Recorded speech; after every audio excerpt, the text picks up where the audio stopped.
Good morning and welcome to Unfiltered Vision News.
Well, good morning. Good morning. Unfiltered Vision News, bringing you the news unfiltered, Monday through Friday, 7 to 9 a.m. Eastern. My name is Dr. 𝗖𝗢𝗡𝗕, and I will be your host. I am doing my best to get back into my routine of 7 to 9 a.m. I got to get back to my kids' corner. We got to get to our morning affirmations. We're getting there. This week, we're just going to be getting into the news, and then next week, we will get back into our regularly scheduled program, right? Because of a few things have been going on. Like I said, I relocated my office. So office relocation, not a bad thing. But what I wanted to do is I wanted to get into some of this news that I have found on X. This whole thing with the Georgia Power and the data centers is getting very interesting. I've yet found another video and another family that is fighting against Georgia Power, basically taking away their property with eminent domain. And the thing about eminent domain, it's not supposed to be used in a way that would be harmful to people, even though they're saying, well, we're just going to give you, equitable funds for your property. That's still somebody's home that they want to pass down generationally in their family, especially a cattle farm, right? We need cattle farms. We need, meat produced here in the United States. Why would you be trying to destroy a family's well-being, right? So let's get into it. Let's check out what is going on. Got to make sure my sound is right. So give me a moment to get everything set up for you guys so that you will be able to hear it. Okay, here we go. Speaking for myself, I'm 28 years old. While most people my age are planning vacations, I'm spending my time fighting for survival of my cattle farm.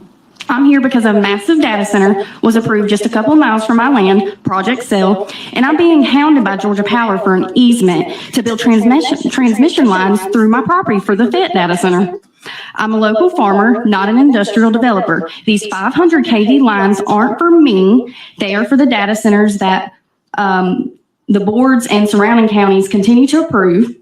I have mail from lawyers stacking up on my kitchen table, wanting to take my case because they know my land is being targeted for eminent domain.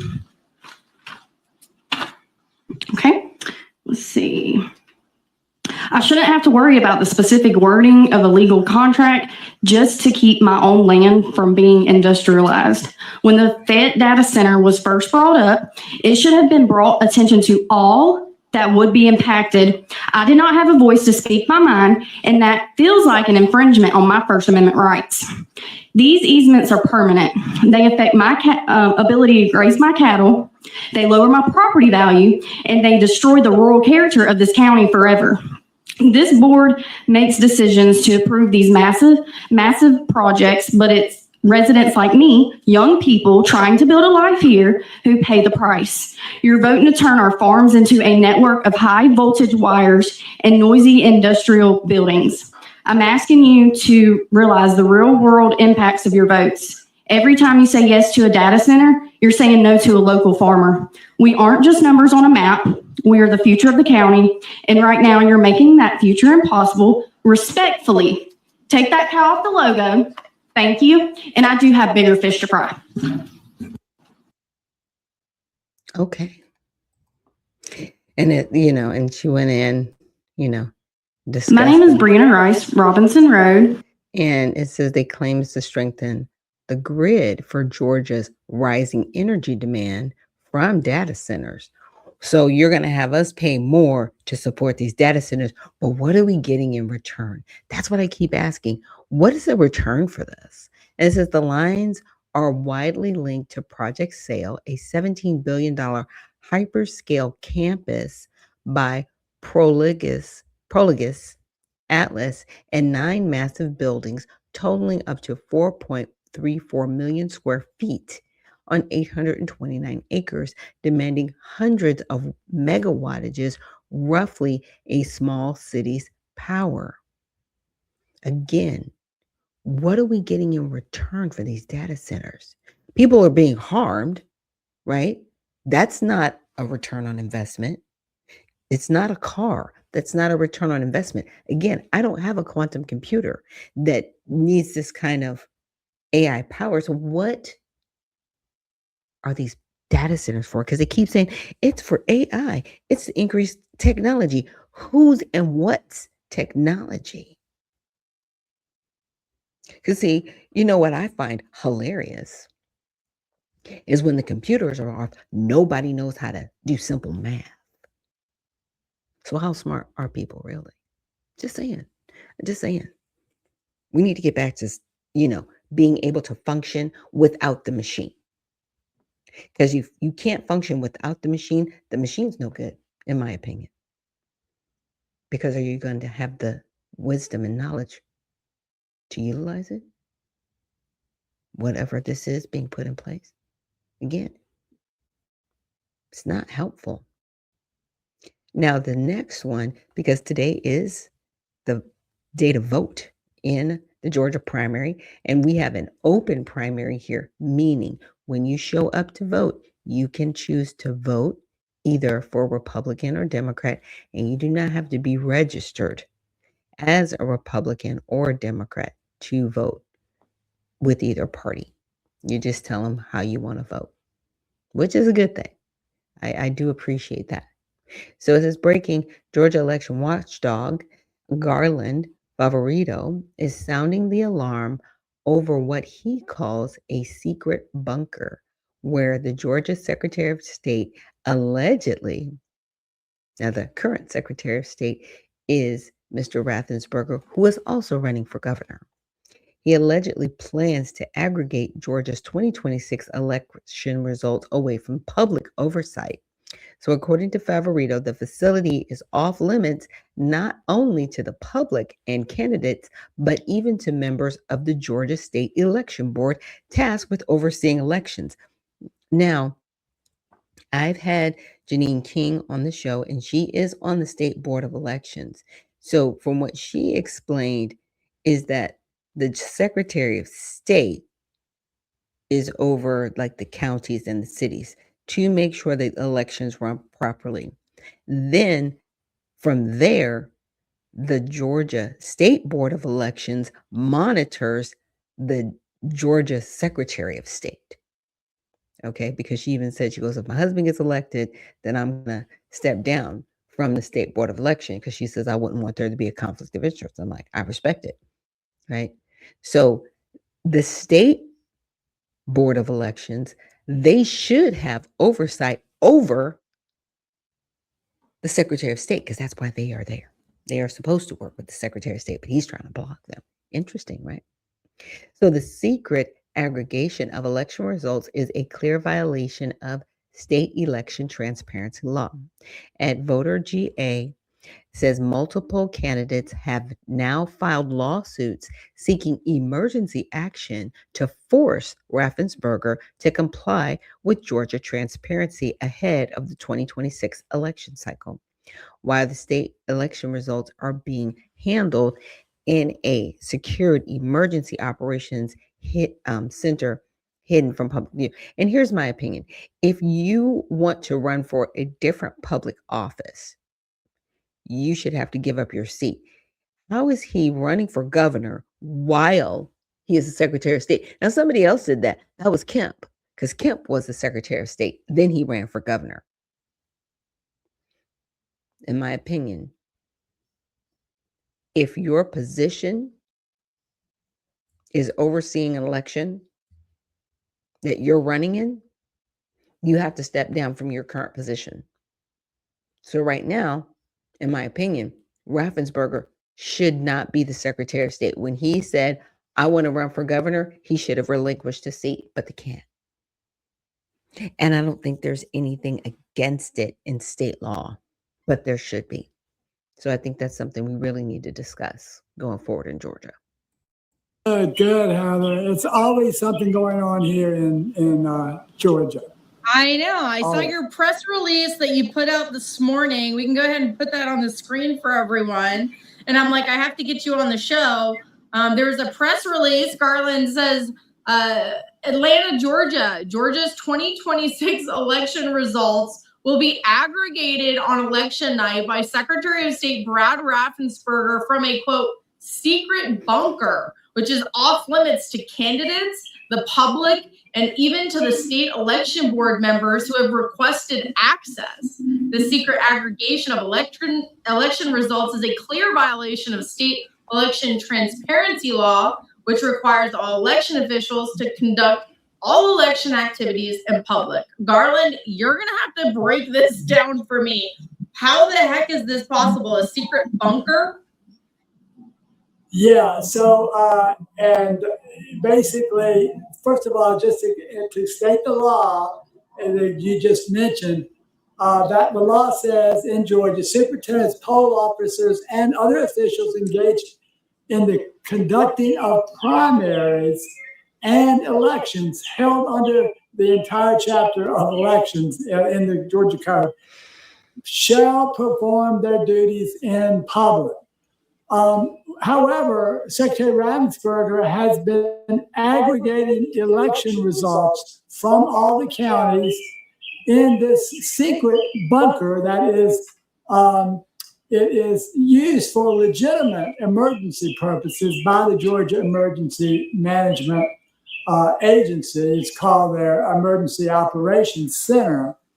The question is, why has he chosen, and this has happened, we think, for several election cycles, why has he chosen to operate and aggregate the results and produce the statewide results out of a secret bunker? And then why does he refuse to allow the state election board members who are responsible for oversight of elections in the state of Georgia, why would he be refusing them access to this bunker, particularly considering he is a gubernatorial candidate who is running for election himself here in 2026? This just stinks to high heaven, Garland. So what is the solution here? How do we push back against this?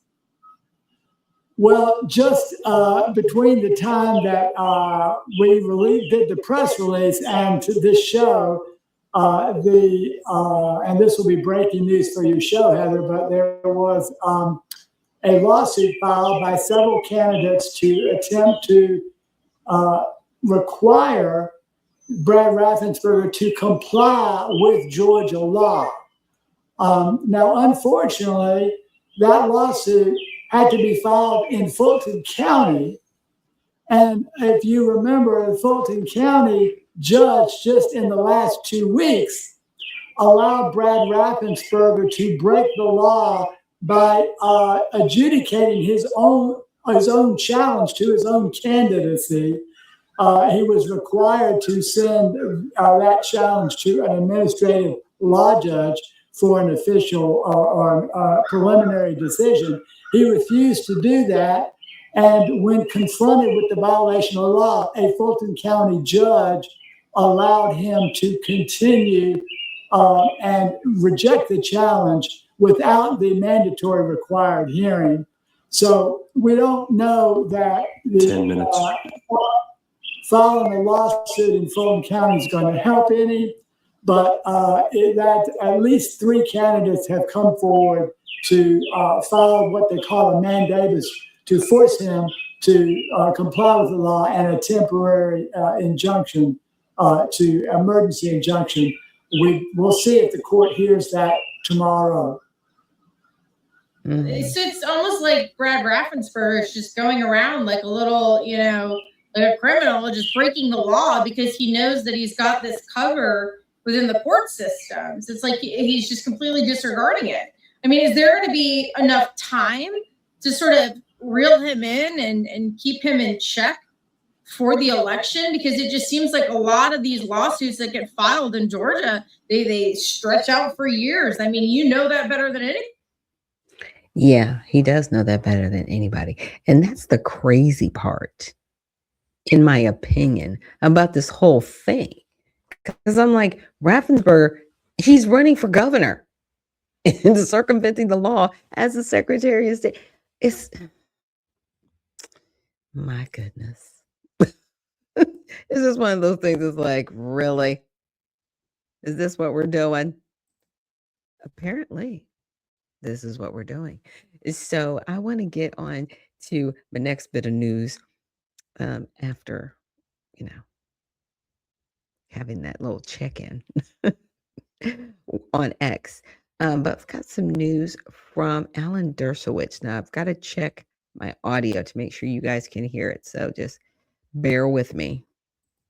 As a powerful voice in the Democratic Party, renowned lawyer Alan Dershowitz is not just leaving the Democratic Party. He says he wants them to lose all the upcoming elections. Now, after 67 years of being registered as a Democrat and supporting numerous Democratic candidates, Dershowitz says he will now register as a Republican. And joining us now to explain himself is the one and only professor emeritus at Harvard Law School and New York Times bestselling author with his latest book out now, Could President Trump Constitutionally Serve a Third Term? Alan Dershowitz. Thank you, sir, for joining us. We appreciate it. And what a title for a book. So what's the short answer here? Could he? Yes, he's not elected to it. If he becomes vice president and then accedes to the presidency, or if there's a tie in the electoral college, there are about 7 ways that he could serve as president. The framers of the Constitution had an opportunity to write in the 22nd Amendment that he couldn't serve, but they rejected that. They said, no, we're not going to use the term serve. We'll just use the term elected. So he could constitutionally serve a third term. Will he run for a third term? Unlikely. And those 7 different ways he could become the president, again, is outlined in your book there. And it comes at a time when you yourself are making a major political shift after nearly 70 years as a Democrat. Why are you changing now?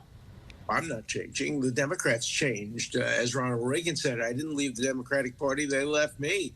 My party was the party of, Bill Clinton and Ted Kennedy and Franklin Delano Roosevelt and Lyndon Johnson, not the party of AOC and Liz Warren and the various anti-Israel and anti-Semitic leaders of the Democratic Party who vote to deny aid to Israel and who won't stand up to the growing anti-Semitism around the world and won't stand up to the threat that Iran poses to America, to America's allies, and around the world. This is a Democratic Party that is losing the force that America has built up over many years.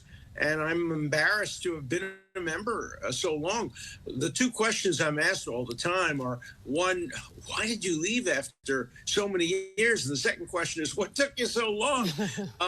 I first just left the Democratic Party about a year ago, and I became an independent. And then I realized that in order for the Democratic Party not to take over the House and the Senate in the midterm elections and the presidency in 2 years, I had to become a Republican and work hard to defeat the current leaders of the Democratic Party who would help destroy America, who would make America weak in the face of enmity around the world. So I'm going to work very hard to see the Republicans maintain control of the House and the Senate in the midterms and the presidency in 2 years. What changed in the Democratic Party? How did it get to this point?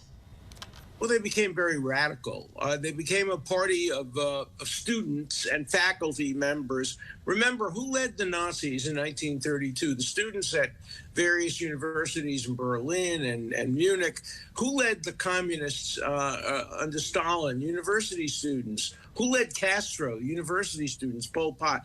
So I think that the Democratic Party has become the party of radical students, and American universities are becoming propaganda mills, and the Democratic Party is becoming a radical left-wing party which veers on anti-Americanism. You watch CNN and you see the joy that their commentators get in saying, America's losing to Iran, America's in a recession. They get such joy out of demeaning America. That's CNN, that's the New York Times, and I'm not on that side of the political spectrum. I'm on the side of a strong America, an America who stands up for its allies, and that's now the Republican Party. And you've taught at Harvard ever since October 7th. We've seen anti-Semitic intimidation, propaganda spreading on these U.S. college campuses. How do you see the role of higher education shaping these views that have led younger generations to embrace those kinds of politicians and those kinds of ideologies?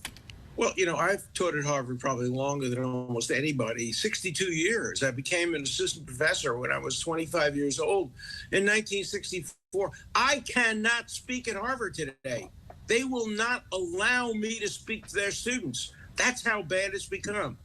In the years since I retired, I have not once been invited back, except once to the Kennedy School, by a Muslim American to have a good debate about Israel, but the Harvard Law School hasn't invited me back. They've become a place for intolerance toward dissenting views. And you know, many of the faculty today at the law school and other places don't think you should represent people who they don't agree with. And so I think that Harvard University, although its president is great and some of its deans are great, many of the administrators, many of the faculty are extremists. And look at the statistics. I think 97% of the faculty at Harvard and Yale contributes to the Democratic Party. And they want diversity. They don't want diversity. They want the same ideology from all of their professors. And that's what they're getting. And a lot of it is anti-American and anti-American allies. And I won't be part of that. Yeah. I'm going to fight back as long as I have the strength. I'm 87 years old, but I'm fighting like hell to make sure that America remains the America that I love, that my parents loved, that my grandparents emigrated to America for. And that's not what the Democratic Party stands for today. And it goes a little further than just that, because there are now some new communities in development in parts of the U.S. where leaders are pro-Sharia law. And we're even seeing some lawmakers promoting the imperialism of Sharia ideals over constitutional ideals. Some Republican states right now, especially in places like Texas, are working to fight this trend. What's your thoughts on this push? Well, look at Mamdani. Mamdani is an anti-American, anti-Semitic, anti-Israel mayor of the city that has the largest Jewish population of any city outside of Israel. And he gets elected. And he gets elected in part by self-hating Jews who put radicalism before their own safety. And so I think we're seeing a trend, by the way, not only in the United States, but all over the world, where Islamic extremists are gaining more power and are trying to impose their will on democratic and tolerant societies. You know, there are great Muslims and great, wonderful people who are members of Islam, but many of the leaders are extremists and who don't like the countries they live in and want to see those countries turned into Islamic potentates like we have in Iran. And the greatest enemy of freedom in the world today is Iran, and it must be defeated. There will be no peace in the Middle East and in the world as long as this regime in Iran remains in power. So I hope that President Trump sticks by his guns and makes sure that Iran can never get a nuclear weapon, because if they do, they will use it, and they will use it against America's allies, and ultimately, if they could, against America, which they regard as the big Satan. So we're fighting for the existence of Western society, and we have to make that fight strong, and the Republicans today are stronger in that fight than the Democrats are. Alan Dershowitz, always a pleasure talking to you, sir. Again, Professor Emeritus at Harvard Law School and New York Times bestselling author with his latest book out now, Could President Trump Constitutionally Serve a Third Term? We're running out of time here, but we hope to talk to you again shortly in the future. Thanks for joining us, Alan. Thank you. Yeah. Now, Alan Dershowitz, I mean, he, like he said, he's been a Democrat. I won't say forever, right? Because he's 87. But for the majority of his political life, right, he's been a Democrat. And now he wants to go to the Republican Party, not because he's fed up with the Democrats, but he's just like, I cannot go along with this, right? And I think that's where a lot of people are at with the Democratic Party and even with the Republican Party, right? And there are people walking away from the Republican Party. I can't agree with this. And I think for people in the Republican Party, it is the Israeli push, right? It's the Israel push, because there are certain people that do not agree with what the government of Israel is doing. Again, I'm always saying I'm praying for the people of Israel. I don't like what their government is doing, because they are killing people, right? In the name of who and what? And people, in my opinion, have made Israel like an idol. And it's more so idol worship than it is, okay, this is an ally that we need to support. Like I said, it's very confusing a little bit. And Lizard, thank you. Lizard 1366, thank you so much for joining us this morning. And thank you to everybody else out there who's listening in and joining this morning. Please remember to like, share, and subscribe. I'm trying to get some hours going. We are over 1,000 subscribers. So thank you to everybody that has subscribed. I think we're at like 1,100 subscribers. So that is really, really awesome. So thank you guys so much, getting us over that hump and getting us, to where we need to be on this channel, because I want to see this channel grow. I want to be able to do more coverage, going forward. Really grateful to all my guests that have been on the show, and looking forward to having even more guests. And like I said, getting back to my traditional format. I was just trying to, work my way into this new internet setup, because to me there's a delay. It's a little bit of a drag. I'm like, I just need the internet to work. It's not wonderful. It's not horrible, but it's not wonderful. So we will see. Now, the next piece of news that I wanted to get into, and I am going to have to pull up a document really quick. And I know that's going to delay my internet. Sorry. But again, like I said, thank you guys for me this morning on this Tell It All Tuesday. It has been a great week so far. It stopped raining, thank goodness. I know a lot of times we do need the rain. We do, but my goodness, sometimes I'm like, do we need all the rain? Do we really? Do we really need all this rain? And apparently we do, especially here in Georgia, because we rely on rainwater as our water source. So what I wanted to share with you guys is this article I came across, I want to say about a week ago, but I wanted to bring it up because I thought it was very fascinating. And so it says Somalia to require national ID for passport applications starting on July 1st.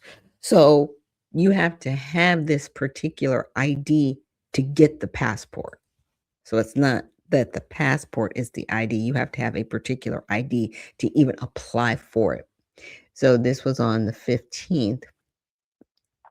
And what it says is in Mogadishu, Somalia's Immigration and Citizenship Agency said passport applicants will be required to have a national identity card or proof of registration starting July 1st, 2026, as the government moves to strengthen citizen identification and link public services. Now, this is out of sight of our country, but they are protecting the national identity card, and it's required.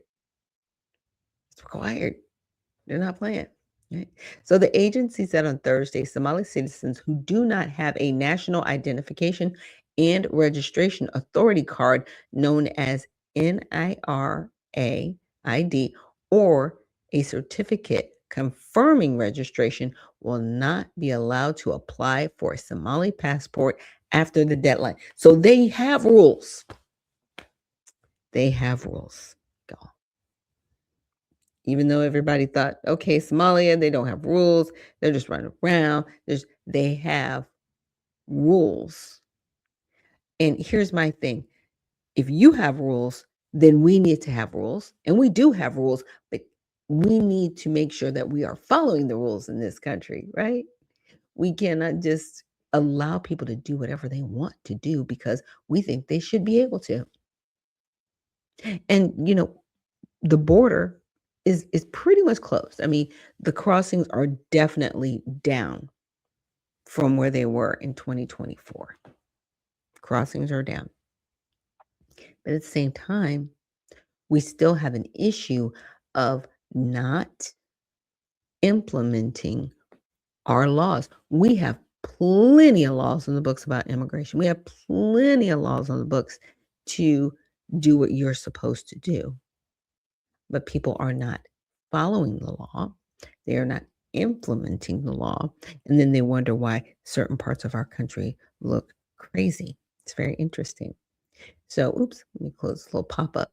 The agency said on Thursday, right when at that, it says, anyone who does not have a national identity card, NIRA, or a certificate confirming such a card cannot apply for a Somali passport starting July 1st, 2026, the agency said. The ICA urged citizens to register and obtain national identity documents before the requirement takes effect. So if they don't have it, they can't apply for a passport, and that's it. That is what they are implementing. I respect it. And it should be that way. So I pushed it through Grok just to get a little bit more of an outline. So we read through the requirements. Now, purpose and broader context. Part of the federal government effort is to strengthen citizen identification, reduce fraud, which is good, and link and integrate public services through a unified national registration system. The ICA urges citizens to register and obtain an NIRA IDs promptly to avoid disruptions. Now, additional related challenge. Starting May 13th, passport applicants only need to submit copies of supporting documents. Original documents are checked on the spot and returned immediately to the applicant. So the goal, make the process easier and protect citizens' important original documents from loss or damage. Implementation, the deadline is driven enforcement. The rule becomes mandatory after July 1st. After this date, passport applicants without a NIRA ID or proof of registration, which means they've actually gone forth to get the ID card, will be rejected. So they won't even be able to apply. The registration push, citizens are encouraged to enroll with NIRA before the cutoff. Proof of registration appears to be temporarily accepted for those still awaiting their physical card, so they can have a receipt for their application. There's no detailed rollout timeline in the article beyond July 1st, and the May 13th document change. It seems to apply nationwide under federal immigration rules. So yeah, there's laws. And the main reason I bring it up is because, we do have individuals of Somali descent here in the United States. Not saying that there's any problems, but it does get sticky, right, with conversations. And they've had a refugee program that has been cut off. So they just can't come over here as refugees. And I think some of the refugees that were here, they were deported back to Somalia. And certain individuals on temporary status, they were returned to their home country. So we need, again, I like the fact that they are implementing a law. Now, follow through with it, right? Because fraud was on there, and I was like, wow, that's interesting that they're talking about fraud. But again, I appreciate the fact that they are moving forward with this the way they're moving forward with it, because we should all be protecting ourselves. If we put something forward to implement, let's make sure that it's done and it's done right. Okay. Now, the next one I want to look at is, this is a lawmaker that was apparently arrested. So the video that I have, the creator, he pretty much put together the timeline. It kind of shows you the advent of how we got here, right? And it's Florida State Representative Angie Nixon here. I'm outside the Lyon County Jail, and I was arrested earlier today with... Well, we have some big news coming out of the great state of Florida. This individual was just arrested. Her name is Angela Nixon, and she is a state representative. You said that you're going to be here until the governor gives you an audience. I would love for the governor to come holler at you, girl. So apparently this lawmaker was arrested because she was doing what's called a sit-in, and Ron DeSantis did respond. His first response was FAFO, FA round and find out. I apologize, this is a family show, but we have to be accurate here. Ron DeSantis also said this, deservedly so. Our office isn't a platform for this performative nonsense. So Ron DeSantis could care less that she was arrested. So we have a lot to dig into, and this lawmaker has gotten in trouble before. Before she got arrested, she actually got reprimanded, and we'll dig into that as well. Now, real quick, before we start the video, make sure to please like the video. It helps out a ton, and it also helps others see the videos as well, and we are covering this story and others just like it. I don't want you guys to miss a thing. Now, before we get into her getting arrested, this is her back in April using a blowhorn to protest.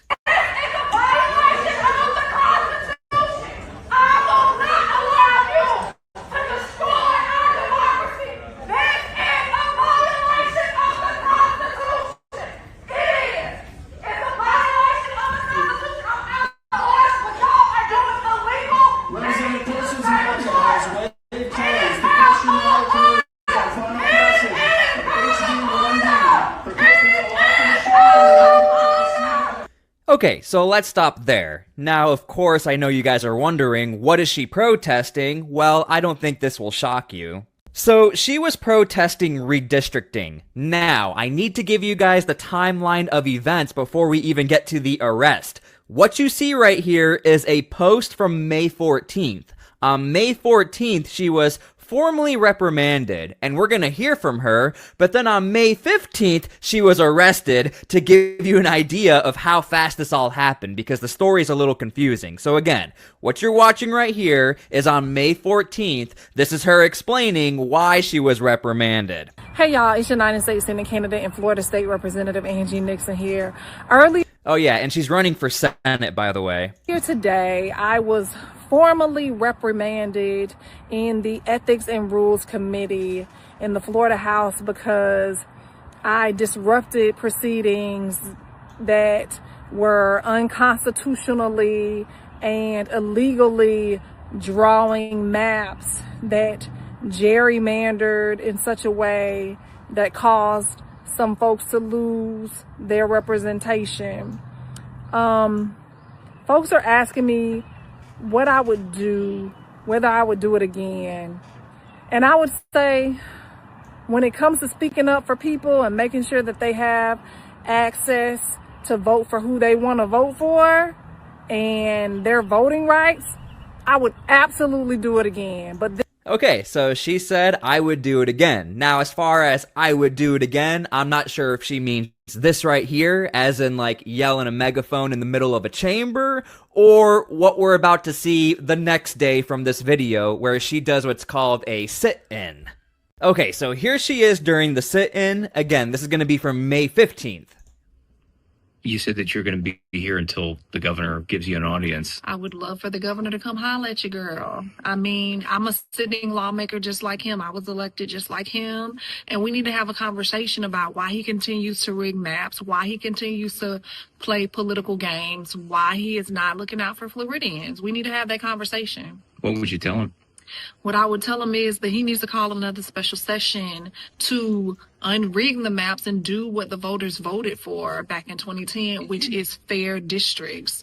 Okay, so I hope you guys caught that. She is referring to a vote that occurred back in 2010 as far as her reasoning for what's going on here and the representation she's talking about for wanting change. A vote that happened in 2010, which is not that long ago, but in today's political climate, that is long ago. A lawmaker, so you have special rights and privileges to be inside this building, I think probably after hours. What do you think happens next here when... I don't know. I'm not supposed to be in the governor's office after hours, I don't think. So we'll see what happens. But I'm going to be here. I don't know for how long, but it's going to be a while. I'm not giving up easily. You know, I just really want, I want them to change what... Okay, so... remember, in context, she was already reprimanded the day before this, and I don't know if you guys saw the headline. The last time someone got reprimanded the way she did was 20 years ago, so she has already been on the radar, probably of the police who secured this area, definitely Ron DeSantis, and other lawmakers who know what's going on here. And that's very crucial to the context of this story, because if you had no idea the reason why she was reprimanded, walking into the chamber and yelling on a megaphone, disrupting everyone, you would just assume if you watch this one video, oh my gosh, Ron DeSantis, are you really arresting someone for just doing a sit-in? So again, we have to look at the whole picture here. And I have to give credit where credit is due. This lawmaker films everything. And I like when lawmakers do that because we can react to their content and talk about what they're doing. The video you see right here is a live stream that was directly live streamed on the lawmaker's Facebook page to give you an idea of what was actually happening here. It wasn't just she was sitting down and no one else was around. Other people were around. We have nothing to lose but our chains! We have nothing to lose but our chains! When our maps are under attack, what do we do? Stand up, fight back! Our rights are under attack, what do we do? Stand up, fight back! And by the way, this is a 45-minute video. We're not going to watch the whole video, but I'm trying to give you guys the full story here. This is not just, oh my gosh, someone was arrested because she was sitting down. There's a lot going on here, guys. Stand up, fight back! Our schools are under attack, what do we do? Stand up, fight back! Women's rights are under attack, what do we do? Stand up, fight back! What do we do?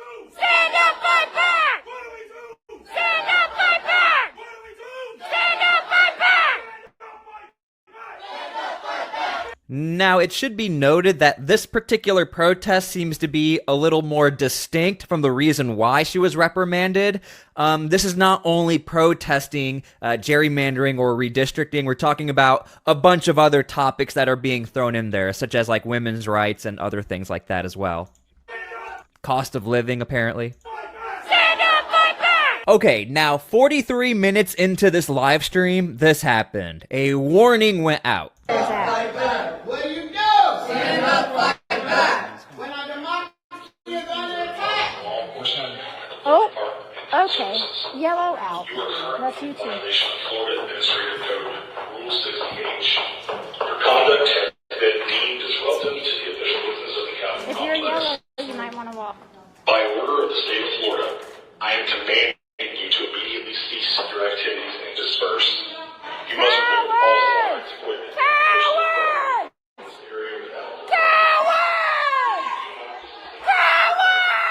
Now, I do want to point out, this person who's leaving, again, is filming on this individual, the Lawmaker's Facebook page, apparently. And Angie, I think, is still in the room back there, by the way.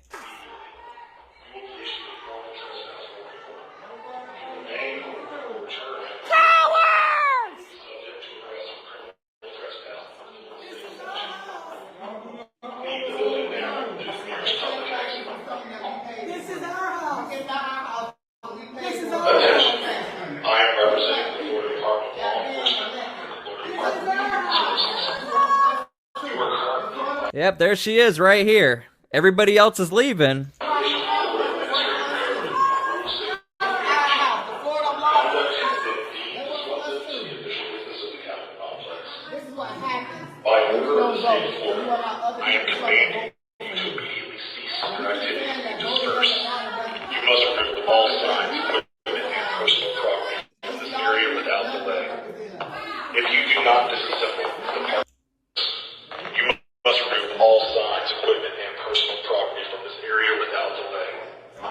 Okay, so eventually she was arrested. Like I said before, this lawmaker films everything. This is gonna be her outside of the jail. Hey everyone, it's Florida State Representative Angie Nixon here. I'm outside the Lawrence County Jail, and I was arrested earlier today with 3 other folks in response to us demanding a meeting with Ron DeSantis because he unconstitutionally and illegally drew maps that basically allowed politicians to choose who their voters were instead of voters being able to choose who they wanted to represent them. Now, I want to stop right here. The question I have is, I am wondering, did she put in a formal meeting or ask for a meeting? Was there an email? Anything like that? I have no idea. That's just my question I have. Look, y'all, when we allow politicians to choose who they represent, that makes it so that we can't have access to quality health care. That means that we don't have access to good infrastructure. That means that they can spend over $500 million of our taxpayer dollars instead of building an infrastructure that we need or shoring up our infrastructure in times of natural disaster, that instead spend that money on modern day internment camps. If you guys are unaware, she is referring to Alligator Alcatraz, and she actually has that number correct. We're talking about almost $500 million did go into Alligator Alcatraz. Now, of course, everyone's like, hey, Ron DeSantis, can you explain that? Why are we paying for it? I thought it's the federal government. According to Ron DeSantis, he is saying we're supposed to get reimbursed, as in Florida is supposed to get reimbursed by Homeland Security. Look, y'all. It doesn't have to be this way. Ron DeSantis is rigging maps for Donald Trump, and it does not have to be this way. Y'all, we need to do something and Matt just got out, and I just brought him food because they separated us when they arrested me. They didn't bring me here. This is Matt. Hello. It doesn't have to be this way, y'all. Like, we need you all to do something. These times, like, democracy is falling. Our country is falling. We need you all to register voters. We need you all to join an organization. You can join My People Power campaign at AngieNixon.com. You can join an organization, but we need folks to register voters and to turn out and make sure that they vote so that we can not have folks that arrest us simply for trying to talk to the governor. Yep. And you guys can let me know if you think that she was justly arrested or not justly arrested as far as just sitting there and wanting to talk to the governor. Again, we already saw what the response was from the governor. It was FAFO, and she deserved it. Yep. Trying to talk to the governor. That's crazy. Look, y'all, at the end of the... And again, in context, we have to remember this. Just a day before, she did get in trouble for some other action. And again, we haven't seen that in Florida in 20 years. You don't have... And to his point, you couldn't make an appointment with... It's after hours. He's not there. What are you doing?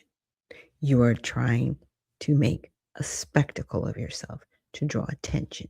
And trust me, what you're going to hear next is, hey, come out and support us. Here we go. To do what we did. You don't have to get arrested, but we need you to do something. You have to use your voice. We can't allow them to take our power away. This is our country. Democracy is on the line. Our children's future is on the line. The average age of people being able to purchase a home is 42. Yep.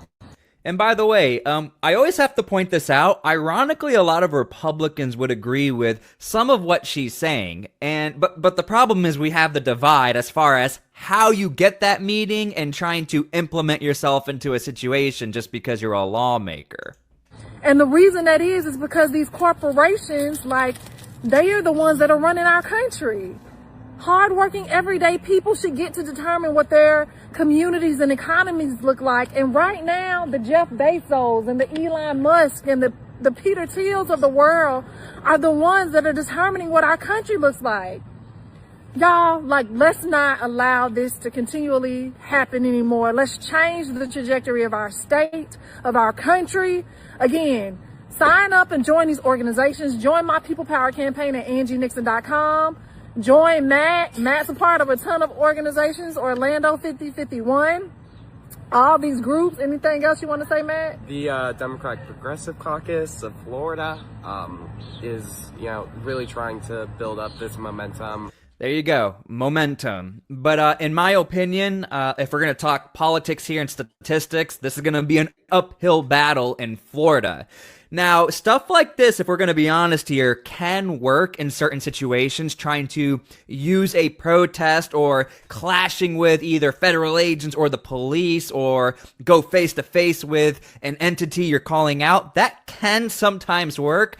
But in this case, we'll be paying attention to see whether or not her polling went up or if she even has a chance of winning for Senate. We'll be paying attention to that. WESH 2 reached out to the governor's office for a comment, and they shared the governor's post on X, and all it said was FAFO. So I'm trying to get a little more information about this story, like what's going to happen next, what are the comments of Ron DeSantis, and apparently this news agency got the same exact comment everybody else is getting, FAFO. So that is the formal response as of right now from the Ron DeSantis team to anybody in the media apparently right now. If you want to know what's going on, just go straight to his X post. That's how he feels about this. And to be honest with you, I don't think Ron DeSantis wants to give any traction to this individual, because even though a lot of people might not agree with her, there are still some people who might agree with her. So every time you see FAFO from Ron DeSantis, he's just bringing more eyeballs to the situation. So that is my opinion on this matter. Just letting you guys know that is his formal response to that news network. So thank you guys again so much for being here. Let me know how you feel about this. Yeah, and that's part of it, right? The stunt has been pulled. So the attention, either negative or positive, it's attention. in my opinion, it's really a political stunt. I cannot take lawmakers like that seriously. I haven't looked up her voting record to see like what she's actually done in her political career. But when people are doing things like that, I'm like, ma'am, you were there after hours. Of course he's not there. But you're having a sit-in. Oh my. After the office is closed. That's cowardly. Why aren't you there during the daytime when he's there? Why aren't you making an appointment with his team to give you audience and throw on all the cameras and sit there and have that debate with him in person? Oh, no, you don't want to do that. You want to throw rocks and hide your hand and get attention. And I think that's really it's bad, but this is what politicians do. She's a politician. She's not a servant of the people. Because if she was truly a servant of the people, we wouldn't even hear about this because she'd be getting her work done. Yeah. Whoever the constituents are in her district, they would be thriving right now if she was doing her job. But she's just an individual. She just wants attention. She just wants to be at the federal level so she can get more attention. I wonder who's in her pocketbook, allegedly, pushing her to do this. It's interesting. So, I uploaded the video and I wanted to find out, what was the resolution? Okay, hopefully I got this right. Yes, and this is Angie Nixon. What I was trying to get to. So she was arrested for trespassing with 2 others, and we saw one of the gentlemen in the video with her. So there's no federal Congress questioning. I was doing 2 things at once. Sorry about that. But she was released from Leon County Jail hours after the same day.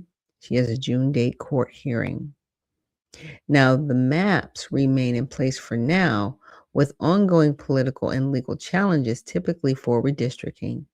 Okay, so I said the representative stating the maps have been drawn illegally. Is this true? No, the maps are not clearly illegal. They are currently enacted law.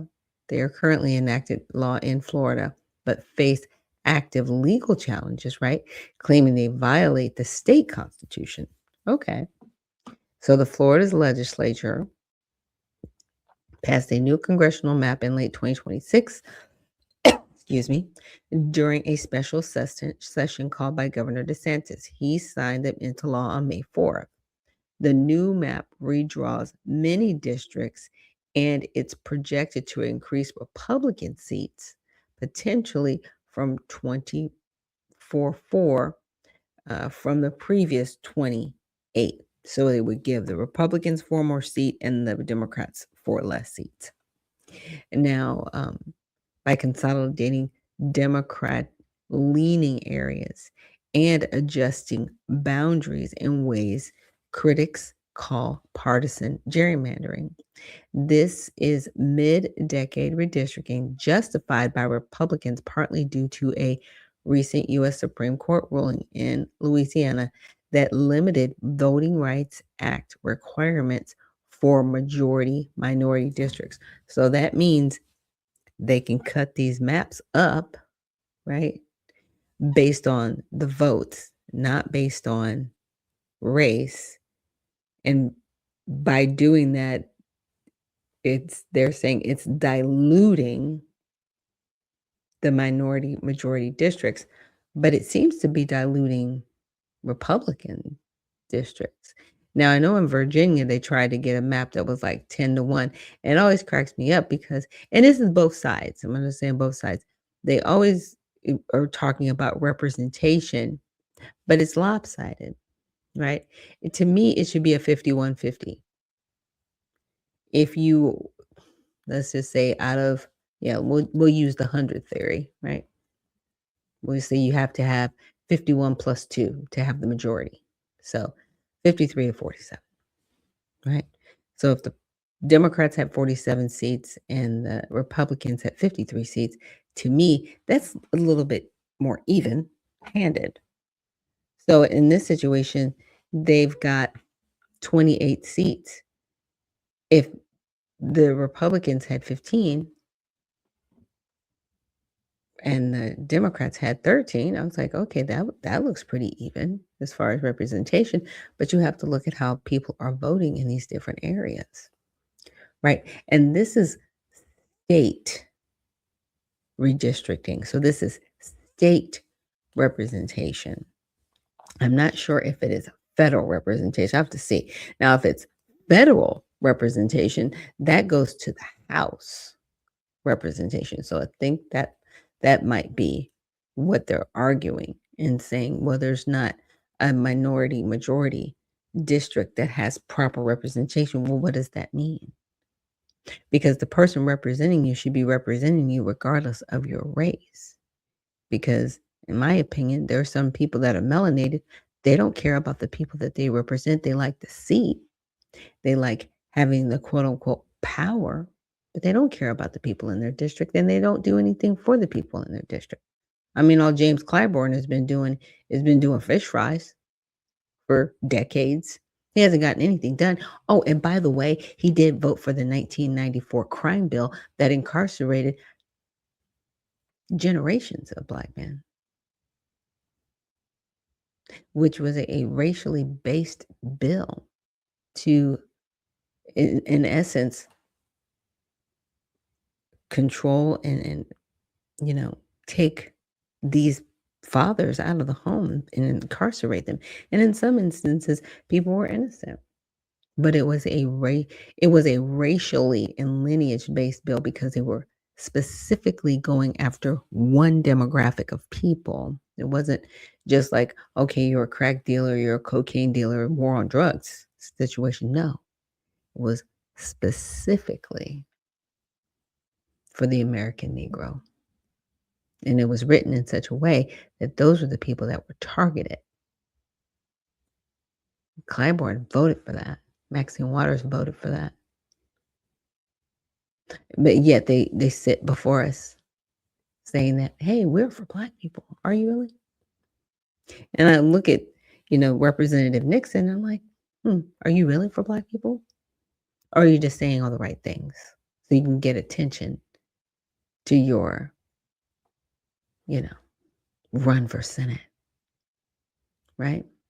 So Nixon and Democrats argue the map violates Florida Fair District amendments approved by voters in 2010 with 60% plus report. These add to the state constitution. Ban on drawing districts with the intent or effect of favoring one political party, partisan gerrymandering, right? Protections against diminishing racial ethnic minorities' ability to elect candidates of choice. Okay, they call it an illegal power grab. Well, if you're better elected officials, people are going to vote for you. But if you are horrible at your job, they're not. And that's always, this is really, it has become an interesting climate right now because there's so many people that want to be voted on based on their ethnicity, or they want to play the race game, which is crazy to me. But anyway, they're like, well, I'm this and I'm that, and you should vote for me because no, are you smart enough to do the job? Do you really care? Do you have a record of actually getting anything done for the people successfully, right? Or are you just better at bringing up social issues that have nothing to do with what you can do for people politically, because the color of your skin is not going to help somebody get into a house. The color of your skin is not going to help somebody get a job or a car or the education that they need. It is not going to help benefit anyone. So why are we drawing maps based on that? If we are going to draw maps where we do make sure that minorities have a voice, then do the right thing by those minorities. Not because of the color of your skin or if you're a man or a woman, It's because you care about your constituents. That's why you should be in office, not the color of your skin. Because, see, there are a lot of representatives that are melanated, but that doesn't mean that they care about their constituents. It is what it is. Now, counter arguments from Republicans: the fair districts provisions, especially race-related ones, conflict with the U.S. Constitution 14th Amendment after recent Supreme Court decisions. They argue the parts can't be served, so the anti-partisan rules don't apply. One Republican sponsor even acknowledged on the floor that the map doesn't fully align with the state constitution, but relies on viable legal theory given the evolving court landscape. The process was lawful. Legislature passed it, governor signed it, period. But they are looking at the fairness of it, but the Republicans are looking at it, well, who won these districts? If they were won by Republicans, yeah, the maps get redrawn. And even in Virginia, I don't want to see a 10-1 Democrat map, but is it true? Did people overwhelmingly vote for Democrats, that there's only one seat of representation from Virginia? Or did you do it that way because you just want to push out Republicans? Now, what I would never want to see, a state all one-sided, because you do have people from both parties living in all of these states. It should always just be fair and even. But if your state is voting one way, it doesn't matter how you draw these maps. You can draw them however you want to. That's not going to control how people vote. It's not. People are going to put in office the people that they want there. And that's what it really needs to come back to. I don't like the map thing. I don't. I'm like, just draw the districts so they're not so lopsided, right? You've got like 500,000 people over here and 5,000 people over there. I mean, you know what I mean? It's just weird. It's like, okay, draw them with some type of proportion of representation. And then people should vote in the individuals that they want to represent them at the federal level. So bottom line, Nixon's side has a strong argument under the plain text of the voter-approved fair districts. Rules and courts will decide if maps stand, but calling them outright illegal is premature. They're the enacted maps unless overturned. DeSantis and Republicans view the challenge as Democrats fighting a losing political battle. The outcome will depend on how Florida courts interpret the state constitution post-Supreme Court shifts. So I said, will alligator Alcatraz be reimbursed by DHS to Florida? No. Full reimbursement has occurred, but a partial first installment, $58 million, is arriving soon, with uncertainty about the rest of the $608 million FEMA grant. And so what they will have to do is apply for the grant to recoup some of the funds.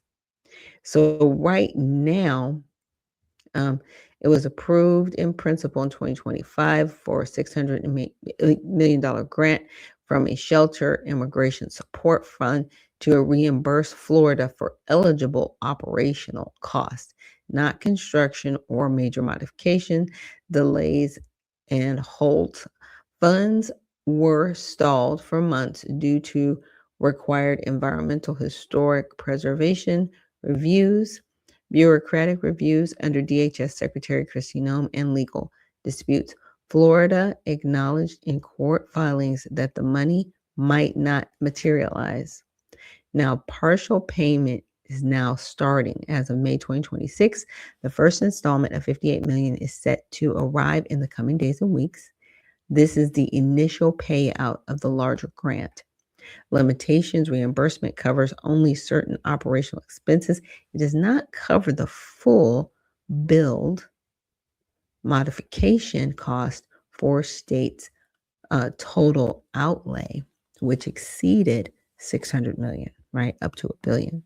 when including daily operations. So Florida taxpayers have shouldered most of the burden so far. Now the facility is closing. The site is winding down and scheduled to close by early 2026. Reasons include high costs, legal challenges, environmental and others, and federal determinations that it's too expensive to sustain long-term. DeSantis has called it a success for processing thousands of, but critics highlighted conditions and expense. Bottom line, Florida will get some reimbursement, right? But it's far from covering the full expense, and the full $608 million payout remains uncertain amid the closure. So DeSantis has downplayed delays as typical FEMA bureaucracy. It's interesting because if it's a $608 million grant, a grant is something that doesn't have to be paid back. It's a grant. But I guess the question is the disbursement of that grant, right? So if they've only gotten $58 million of the grant, the question is, will they get the rest of the money, right? And that's what they're waiting on. So I said the lawmaker complains, I meant to say, about education and healthcare. Are these concerns valid? Yes. They do have factual basis, though outcomes are mixed and depend on metrics, demographics, and policy priorities. She, as a progressive Democrat, highlights underfunding, access gap, teacher shortages, book restrictions, and disparities, especially for Black and low-income communities, while Republicans point to school choice, gains, high-performance districts, and overall system improvements.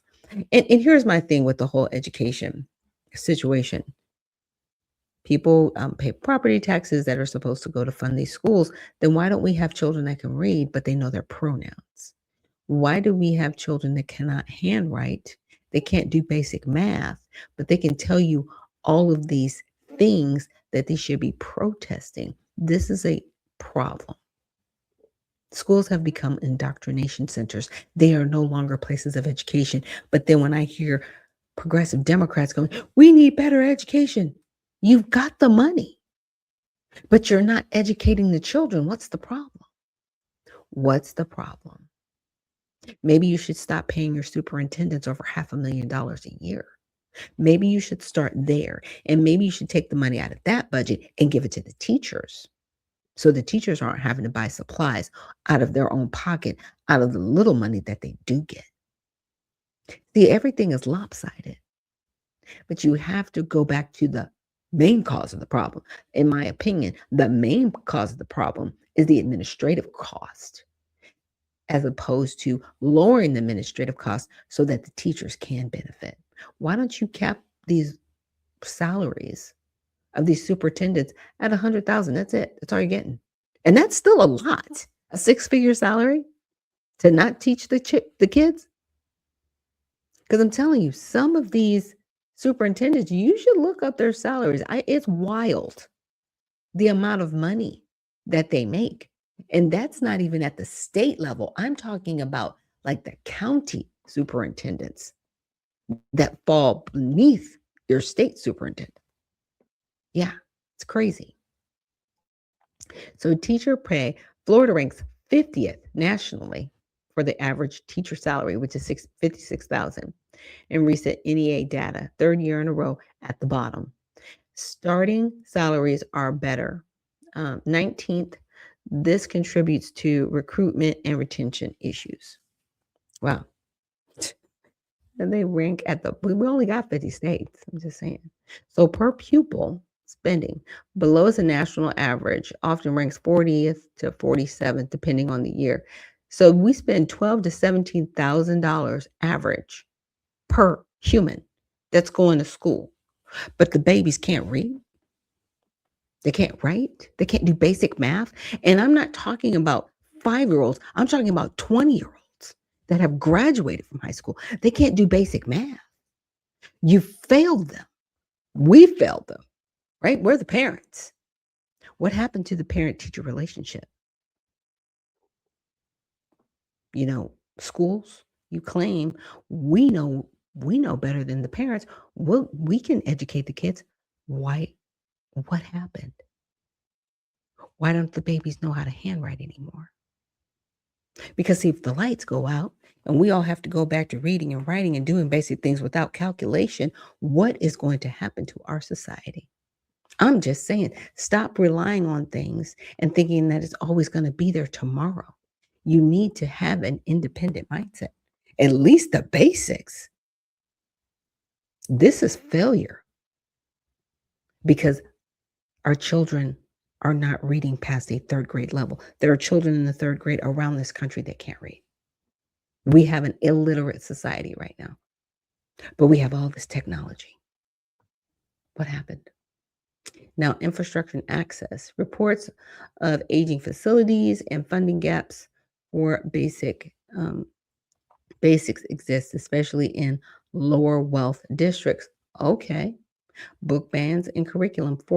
Florida has led in challenged removal cases, drawing criticism for limiting material. Classics like Beloved. This affects content in some schools.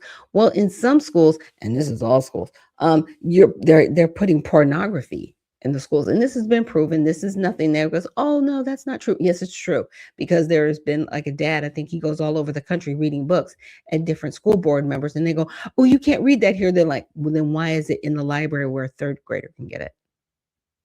This is in the library of the school. Like, what are you doing? But I can't read it because you're offended. But you have this available to a 9-year-old. Yeah, a lot of these people need to go to prison for pedophilia, in my opinion. Straight jail.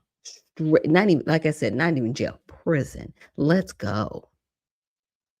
And start running for these positions. Run for school board. If you do not like what is happening with your child's school in the school district, run for school board. Run for superintendent. Run for these offices and get these other people out of here. This has happened because we are trusting other people that we should not trust at all. Period.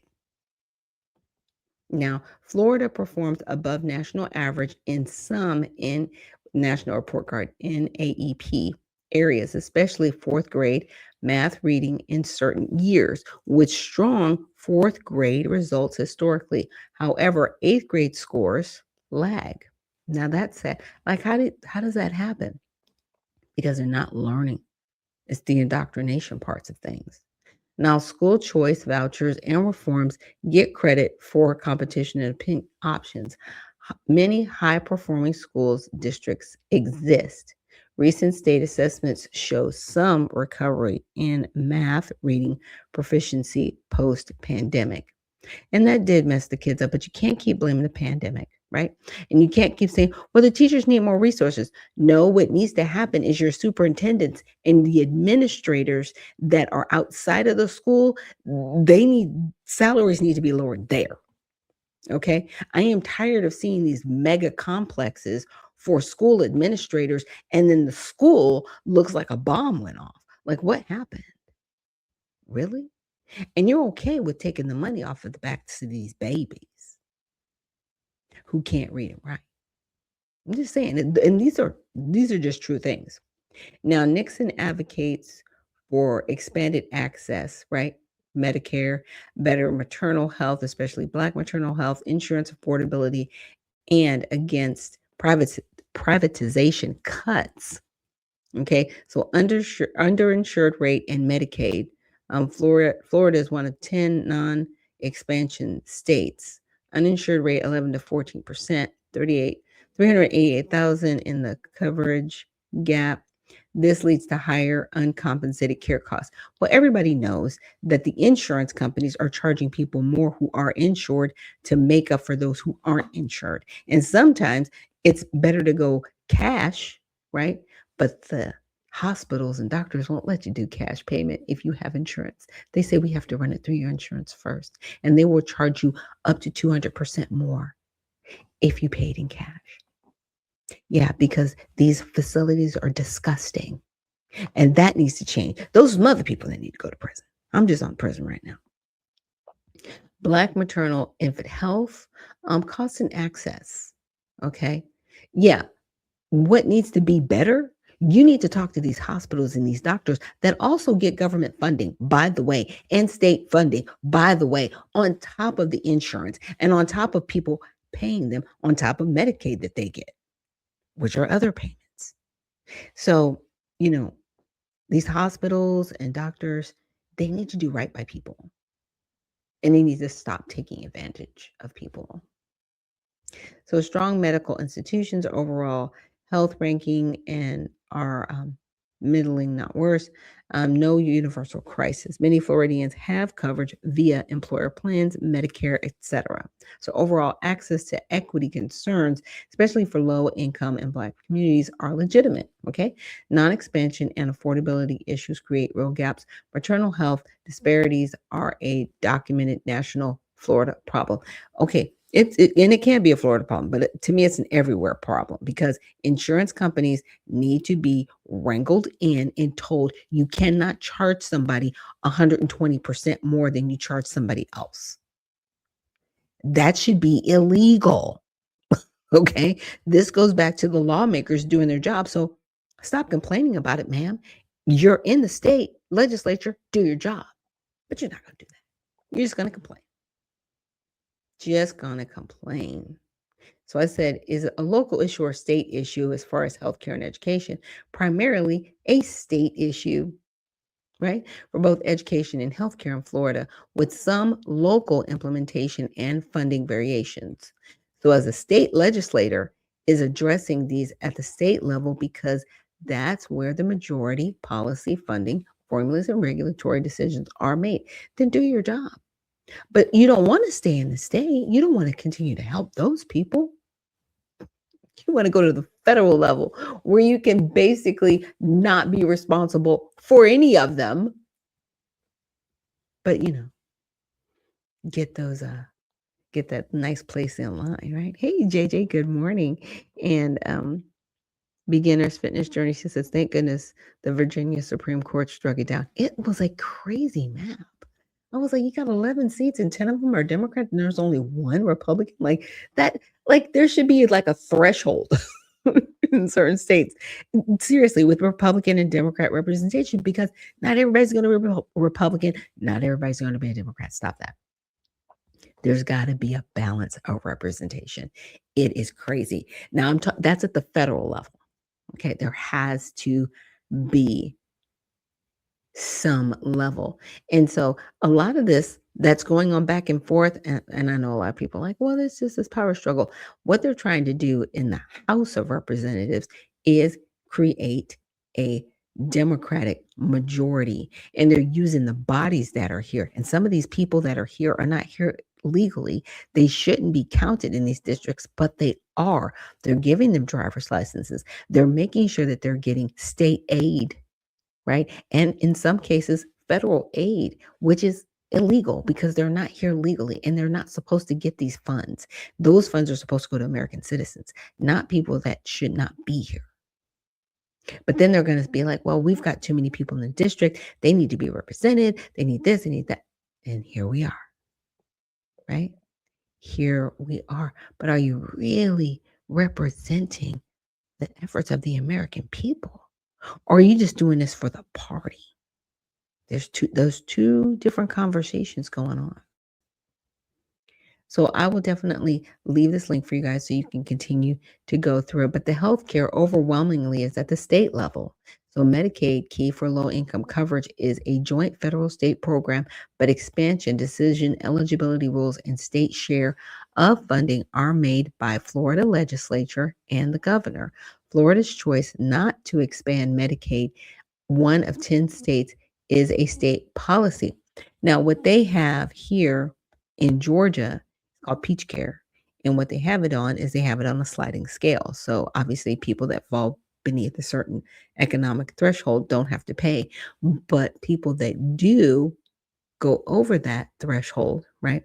But they don't have insurance where they're working and they're up to another threshold, there is a sliding scale for them to have health care that they pay for on a monthly basis that falls within their budget. That's all Florida needs to do. But if they don't want to expand the Medicare similar to what they have it here in Georgia, which is, like I said, which is peach care.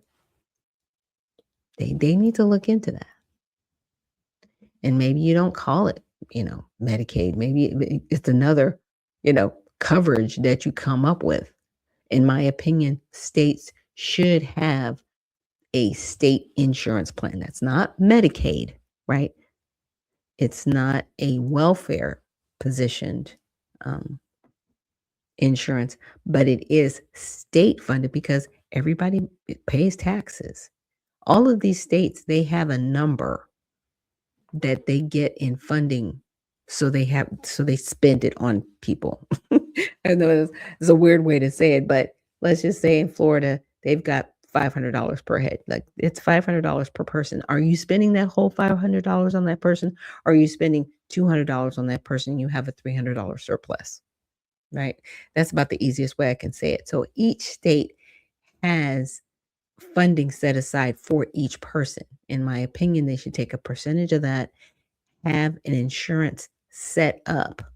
So there's funding for that person. So if they don't have federal Medicaid and they don't have a job that supplies insurance, they at least have funding for an insurance that they can go to certain doctors that will take it, because it's a state insurance plan, not welfare, right? So people can go to the doctor when they need to. There are so many things that we can do, but nobody wants to do them because they would rather have people under control in certain ways. And it's really, really sad. There was another video I wanted to get to. I'm not going to get to it, but I do want to encourage people, if you do live in the state of Georgia, please make sure that you get out and vote today. Today is the last day, or it's actually the official day to vote for the primaries. We have an open primary. All you have to do is be registered to vote. You can vote either Republican or Democrat. Just let them know when you show up. Show a valid Georgia ID or driver's license, and please be a legal citizen of this country. Do not be here illegally and try to vote in our elections, because you will go to prison. Yeah. And I will be happy to see you go. Okay. Just don't do it. The whole thing with Raffensperger that's going on, I'm really not impressed. I haven't been impressed with his track record as Secretary of State. And with everything that's going on with him, I'm not shocked, nor am I surprised. I'm just praying for a good outcome. So with that, let's wrap it up for today, but we will be back tomorrow with Women in Wellness Wednesday. It will be open mic. So if there's anybody that would like to join me here on the live broadcast with your questions and just different things that you want to address or go over, please make sure you send me a message either at unfilteredvisionnews@gmail.com, or you can send me a direct message on X. My profile is It's Our Turn RP. So again, thank you so much for joining me here on Unfiltered Vision News, and we will see you on the other side.